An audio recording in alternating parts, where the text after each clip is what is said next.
man lives in peace until one day, he suspects something and installs a camera in his house. What he discovers changes his life. Richard Thompson thought he had finally found peace in his new home in rural Ohio. But strange occurrences begin to disrupt his routine. A chair out of place, the TV turning on without explanation, and his dog Max barking incessantly at nothing. Determined to discover what's happening, Richard installs security cameras and makes a shocking discovery. What is happening in his house in the shadows of the night? What is it really? Richard Thompson, a 48-year-old man, had found a refuge of tranquility in a small town in rural Ohio. After a difficult divorce that left him with deep emotional scars, he decided to distance himself from urban life and build a new life in a place where he could breathe in peace. His house, located on a tree-lined street, was his sanctuary. There, he spent his days tending to his garden, reading books that had accumulated on his shelves, and walking with his faithful companion, a golden retriever named Max. Max was more than just a dog to Richard. Since his ex-wife left, the dog had become his greatest source of comfort and joy. Always by his side, Max seemed to understand Richard's emotions, offering him silent but invaluable company. Together, they formed an inseparable duo, finding pleasure in the small things of daily life. Richard's mornings were marked by a well-established routine. He would wake up early, brew a strong cup of coffee, and take Max for a long walk around the town. The fresh air and the singing of birds brought a sense of renewal every day. After the walk, he would return home, where he dedicated time to his woodworking hobby. Richard had always had a talent for building things, and creating furniture and small wood projects was a form of therapy for him. Despite the serenity he had found, Richard was not entirely free of worries. The divorce, though distant in time, had left a scar that hadn't fully healed. He would occasionally wonder if he had made the right choices or if he could have prevented the end of his marriage. But he knew that, at that moment, there was no point in clinging to the past. It was better to focus on the present and the things he could control. In recent months, however, Richard began to notice small changes in his house that made him uneasy. Initially, he didn't give them much thought, attributing it to his own distraction or fatigue. It was common for objects to move or for him to hear noises that he couldn't identify the source of. One morning, he found the TV on when he was sure he had turned it off before leaving for his usual walk. On another occasion, one of the kitchen chairs was out of its usual place, though Richard was always meticulous about organization. These small incidents began to accumulate, leaving Richard with a growing sense of discomfort. He tried to justify the occurrences, attributing them to his own mind, perhaps still affected by the residual stress of the divorce. However, as days passed, the occurrences became more frequent and harder to ignore. The sense of security he had built for himself began to erode under the weight of unsettling uncertainty. Max, for his part, also seemed to be on alert. The dog, usually calm and friendly, began barking at empty spots in the house, especially at night. Richard tried to calm him, but Max's agitation only reinforced the feeling that something was wrong. Max's barking, which was previously rare, was now almost a daily occurrence. He would often position himself in front of closed doors, growling softly as if sensing a presence that Richard couldn't see. The tension within Richard grew, though he tried to convince himself that it was all just a figment of his imagination. However, as time went on, the evidence that something was amiss piled up. One day, after returning from a walk with Max, Richard found a window open, something he was sure he had closed before leaving. The situation was becoming increasingly unsettling. That night, while trying to sleep, Richard heard light footsteps in the hallway. He carefully got up, heart pounding, and went to check, but found nothing. The silence that followed was even more disturbing than the sound of the footsteps. He returned to bed, but sleep had already fled, replaced by a feeling of unease that he couldn't shake. With the strange events becoming more frequent, Richard felt he could no longer ignore what was happening. The tranquility he so cherished was being threatened by a growing sense of unease. Something was not right, and he needed to find out what it was. In the following days, Richard tried to closely observe what was happening in his house, But it seemed that the more he tried to pay attention, the less things occurred. It was as if the mysterious events were hiding at the edge of his consciousness, always lurking but never fully revealing themselves. He began to doubt himself, questioning whether it was all just a product of a tired mind or a psyche shaken by isolation. However, there was something Richard couldn't ignore. Max, his faithful companion, continued to show signs of discomfort. The dog, who always slept quietly beside the bed, now got up several times during the night, sniffing the corners of the house and barking at nothing. Max's behavior reinforced the idea that something was indeed wrong, something that might be beyond Richard's perception but that Max could sense. Richard's nights became even more unsettling. He began leaving some lights on around the house, hoping that the light would dispel the feelings of fear. However, the lit rooms only highlighted the shadows on the walls, creating an even more surreal atmosphere.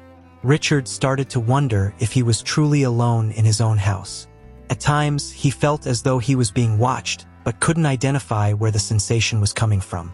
One rainy night, Richard decided to take more drastic action. He was sitting in his favorite armchair in the living room, while Max rested at his feet. The rain pounded hard against the windows, creating a monotonous and soothing soundtrack. But even in this environment that usually brought him peace, Richard couldn't shake the feeling that something was watching him. He got up, went to the kitchen to get a glass of water, and upon returning, noticed that the armchair he had been sitting in had been slightly moved. His heart raced. He knew he hadn't touched the armchair when he got up. This was the final straw for his patience. Richard could no longer ignore what was happening in his house. He felt that something or someone was invading his space, undermining the security he had worked so hard to rebuild. The next day, Richard went to the nearest electronics store and bought a security camera kit. The cameras were discreet, easy to install, and, according to the seller, could record hours of video in high definition. He decided to install one in the living room, another in the kitchen, and a third in the hallway leading to the bedrooms. These were the areas of the house where he noticed the most oddities and wanted to ensure that no detail went unnoticed. Installing the cameras was a quick task. While doing it, Richard felt torn between the excitement of finally discovering what was happening and the fear of what he might find. He worried about the possibility of finding evidence that confirmed his worst fears, but he knew he needed to face the situation head-on. With the cameras installed and configured, Richard began to observe the house with even more attention. He activated the recordings and checked the live feeds several times a day, hoping that something would manifest. During the first day, nothing unusual was captured. That night, he went to bed with a slight discomfort, part of him still hopeful that it was all just a misunderstanding. The next morning, Richard woke up early as usual. The first thing he did was check the recordings from the previous night. He sat down in front of the computer, opened the camera software, and began reviewing the videos. The first few hours of footage only showed Max moving around the house, but when he reached the video recorded around 3 in the morning, something unexpected happened. Richard saw a shadow. It wasn't a sudden movement or something that could be attributed to the wind or another natural cause. It was a figure moving cautiously through the living room, as if trying not to be noticed. He paused the video, heart pounding, and advanced frame by frame until the figure became clearer. It was a young man, appearing to be in his 20s, with dirty clothes and disheveled hair. The young man moved with familiarity through the house, as if he already knew where everything was. He went to the kitchen, opened the refrigerator, and took something to eat before sitting on the living room sofa and looking around, apparently making sure Richard wasn't around. Richard watched in shock as the young man finished his meal and then lay down on the sofa, falling asleep right there. Through the camera, he saw Max enter the living room shortly after, looking at the young man but not barking or showing any signs of alarm. It was as if Max was already accustomed to the presence of that intruder. The shock of the discovery left Richard paralyzed for a few moments. He stared at the computer screen, trying to process what he had just seen. The image of the strange young man walking through his house as if he owned the place was disturbing. Questions piled up in his mind. Who was he? How was he getting in? And perhaps the most unsettling of all, how long had this been happening without him noticing? Max was by Richard's side, as always, but the dog seemed calm, which only added more confusion to Richard's mind. The fact that Max hadn't reacted aggressively to the young man indicated that the dog was already familiar with the presence of the intruder.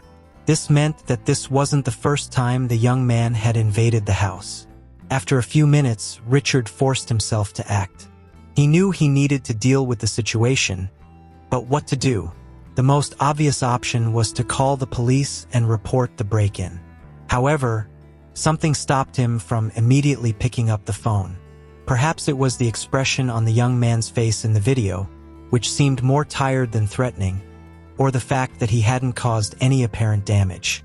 The young man's expression, when he looked around before lying down, seemed like someone looking for a safe place, not a common criminal. Richard spent the rest of the day disturbed, trying to reconcile his conflicting emotions. Part of him wanted to confront the young man directly, while another, more rational part knew that this could be dangerous. He needed to think clearly, assess the situation, and decide what the next step should be. That night, after a hurried dinner, Richard reviewed the recordings again. He wanted to better understand the young man's behavior pattern and perhaps discover how he was entering the house. With heightened attention, he analyzed every detail of the videos. And then, he noticed something that had gone unnoticed before. The young man used a key to enter through the back door. The discovery surprised him even more. Richard was sure he had never lost his keys or given a copy to anyone who might have passed them on. The question of how the young man had obtained a key made the situation even more mysterious. Had the key been copied during a previous visit from someone he knew? Or had it been lost and then found by the young man? In any case, this increased the urgency for Richard to resolve the situation. Unable to wait until something else happened, Richard decided that he would confront the intruder that very night. He mentally prepared for the possibility of a confrontation. He didn't know if the young man could be dangerous, but he felt he needed answers. When night fell, Richard left the lights off and positioned himself in the living room, waiting in silence. Max was by his side, seemingly calm, as if understanding what was about to happen. The hours passed slowly, and Richard had enough time to reconsider several times what he was about to do, but the determination to solve the mystery kept him firm. Around 3 in the morning, the sound of the back door being unlocked was heard. Richard felt his heart race as he remained hidden in the shadows. He saw the young man cautiously enter the kitchen, just as in the previous recordings. The young man moved carefully, clearly trying not to make noise. Richard let the young man enter the living room before finally turning on the light, catching him by surprise. The young man froze in place, his eyes wide with fear. Max took a step forward but didn't bark, just watched the stranger attentively. "Who are you?" Richard asked, his voice firm but without aggression. "And what are you doing in my house?" The young man raised his hands in an automatic gesture of surrender. He seemed scared but not aggressive. "Please, don't hurt me," he said, his voice trembling. I didn't mean to cause trouble. I just have nowhere to stay." Richard analyzed the young man more closely. He was visibly worn out, with dirty clothes and a look of deep exhaustion. It was clear that he had been living on the streets, and his appearance reflected that. But what intrigued Richard was how someone like him had gotten a key to his house. "How did you get a key to my house?" Richard asked, still keeping a safe distance. The young man swallowed hard, looking down. "I found it on the street, near here. I didn't know whose it was, but one day I tried it here, and it worked. I was desperate, sir. I have no family, nothing. I just wanted a place to sleep, even if it was for a few hours." Richard stood in silence, processing the young man's words. He could feel the sincerity in his voice, and something inside him, perhaps his own experience with loneliness and loss, stopped him from acting more harshly. The young man seemed more like a survivor than a common criminal, someone who, like Richard, had been left behind by life. After a long moment of silence, Richard finally said, "Sit down. We need to talk." The young man, still hesitant, obeyed, sitting on the sofa, exactly where Richard had seen him sleeping in the recordings. Richard sat in an opposite chair, watching him closely.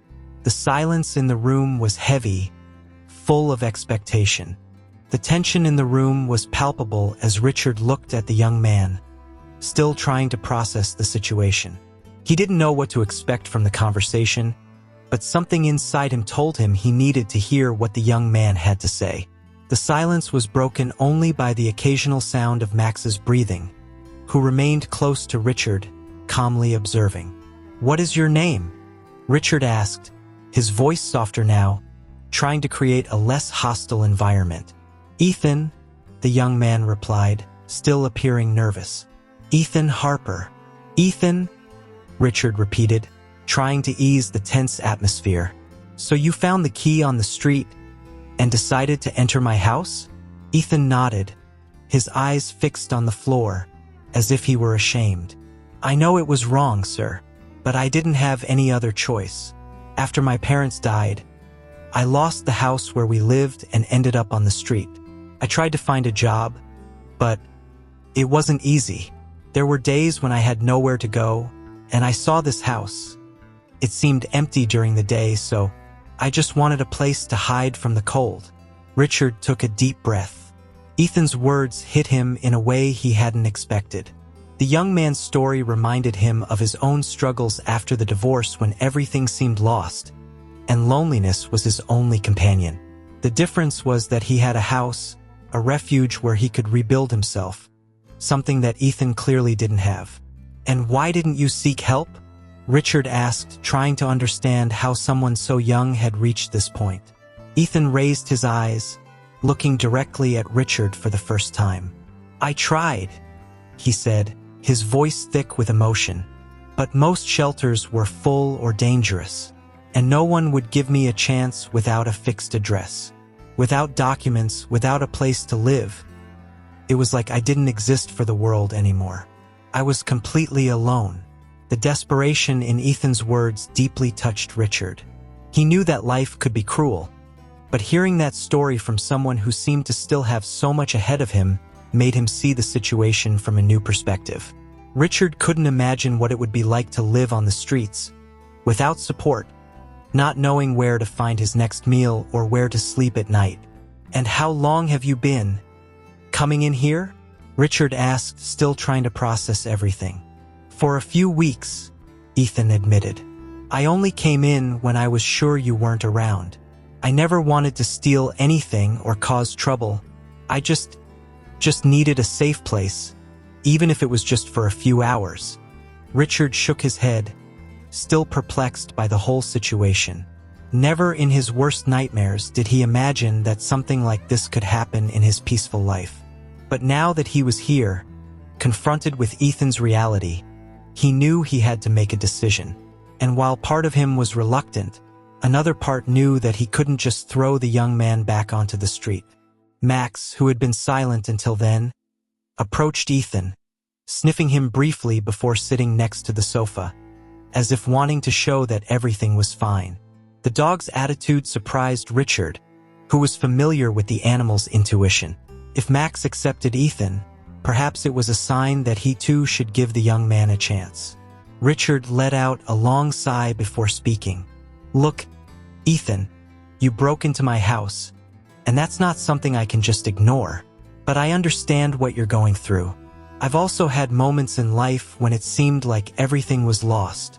Ethan looked up again, his expression full of hope and uncertainty. "I'm not going to call the police," Richard continued, "but things can't continue as they are. If you really need help, we'll find a way to sort this out. But that means you have to promise me that you won't break into my house again without my permission. If you need a place to stay, we can talk about it." Ethan seemed stunned by Richard's words, as if he couldn't believe what he was hearing. "Are you offering me help?"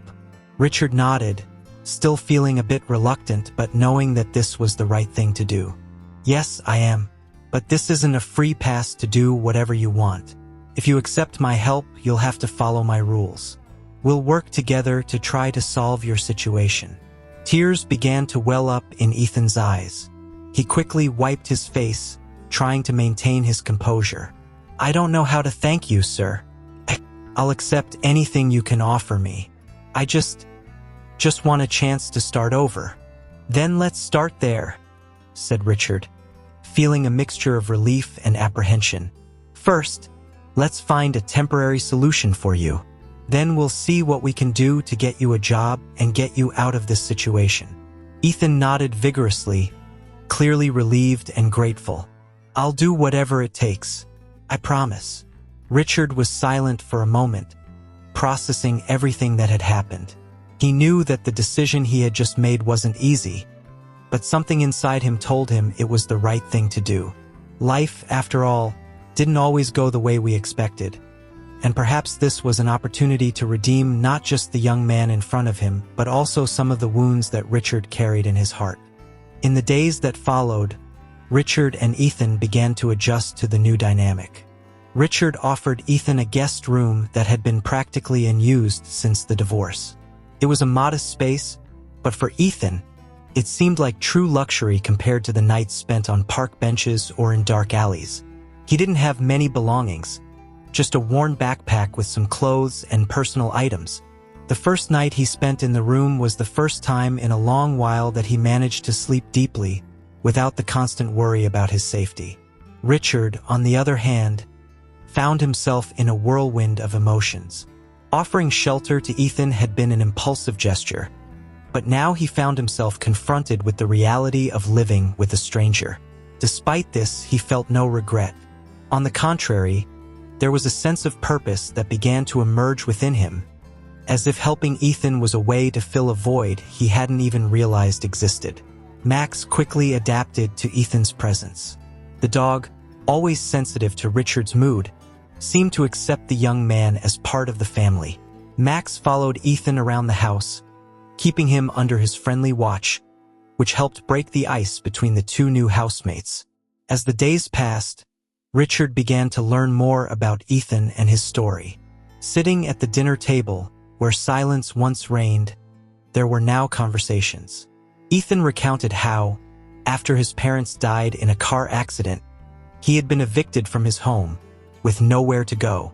Without resources and with no one to turn to, he ended up on the streets, where life quickly became a daily struggle for survival. "I tried to find work," Ethan explained one night while helping Richard wash the dishes. "But without a fixed address or up-to-date documents, no one wanted to give me a chance. And the longer I stayed on the streets, the harder it got. People start to look at you differently, like you're invisible, or worse, like you're dangerous." Richard listened in silence, recognizing the truth in Ethan's words. He knew how cruel the world could be and how circumstances could crush people, leaving them hopeless. He remembered how he felt after the divorce, lost and directionless, though he knew his situation didn't compare to Ethan's. "You're not invisible to me, Ethan," Richard said, breaking the silence that had settled. "And you don't have to be. Let's find a way to change this situation." In the following days, Richard began to help Ethan rebuild his life. He reached out to former colleagues who had small businesses in town and managed to secure a temporary position for Ethan at a local store. Ethan began working, arriving early and leaving late, determined to prove his worth. The household routine changed to accommodate the new rhythm. Ethan woke up early for work and, at night, studied to complete his high school education, something he had abandoned when life turned upside down. Richard encouraged him to continue, offering to help with his studies whenever he could. As Ethan began earning his own money, he and Richard had a frank conversation about the future. Ethan expressed his desire to become independent as quickly as possible, not wanting to burden Richard any longer than necessary. Richard, on the other hand, felt a mix of pride and sadness seeing Ethan regain his confidence and start to move away. "I appreciate everything you've done for me, Mr. Thompson," Ethan said one night as they talked in the living room. "But I don't want to be a burden. I want to show that I can support myself and move forward with my life." Richard smiled, though there was a twinge of sadness. He knew Ethan was right. that the young man needed to find his own path, but he also knew he would miss the company that had filled his house in recent months. "You're not a burden, Ethan," Richard replied sincerely, "but I understand what you mean, and I'm here to support you every step of the way. Life gives us strange opportunities sometimes, and I think finding you was one of them." Over time, Ethan managed to save enough money to rent a small apartment. Though the place was modest, it was a symbol of his independence and the new life he was building. Richard helped him move, and as he watched the young man enter his new home, he felt a mix of pride and longing. On the last day of the move, after they had arranged what they could, Ethan and Richard stood in silence for a few moments, both aware that this was a symbolic farewell, marking the end of a significant chapter for both of them. "I don't know how I'll ever thank you for all of this," Ethan said, looking at Richard with genuine gratitude in his eyes. "You've already thanked me," Richard replied, placing a hand on the young man's shoulder. "By getting back on your feet, by rebuilding your life. That's all I needed to see. Remember, you'll always have a place with me if you need it." Ethan nodded, holding back his emotions. "And I'll never forget what you've done for me. Truly." Richard smiled, feeling a deep satisfaction as he watched the young man move forward. He knew this wasn't a definitive goodbye. They had built something strong, a friendship that wouldn't fade with distance. Ethan was no longer just the lost young man he had found in his living room. He had become almost like a son. That night, when Richard returned home, he looked at the empty rooms with a new perspective. His house was quieter, but it was no longer empty. There was a new sense of peace, knowing that he had helped someone get back on their feet. He knew that, in a way, he too had been transformed by this experience, and that life would always have unexpected ways of connecting us with others. The months following Ethan's move brought a new routine for Richard. The house was quiet again, but now it was a different kind of quiet, a peace he had rediscovered through the experience of helping the young man. Richard felt renewed, as if he had found a new purpose in life, something he hadn't realized he was searching for. Max, for his part, also seemed to feel Ethan's absence. The dog, who had grown fond of the young man, spent more time than usual near the door, as if expecting him to return at any moment. Richard noticed this change in Max, and in a way he understood the feeling. There was a void, but not a sad void. It was the space left by someone who had made a significant difference and moved on. Richard and Ethan kept in regular contact. They talked on the phone, exchanged messages, and occasionally, Ethan would visit, always bringing updates on how he was adapting to his new life. Ethan was doing well at work and had secured a scholarship to finish high school at a night school, something he couldn't have imagined a few months earlier. One afternoon, while walking with Max in the park, Richard reflected on how much his life had changed since he first found Ethan in his house. That encounter, which initially seemed like an invasion, turned out to be a blessing in disguise. Richard had gained more than a friend. He had reconnected with a part of himself he thought was lost. Upon returning home, Richard felt inspired to revisit his old hobbies. Woodworking, which he had set aside during the tumultuous period of his life, became a source of satisfaction again. He started working on new projects, not just for himself, but also as a way to give back to the people who were important in his life.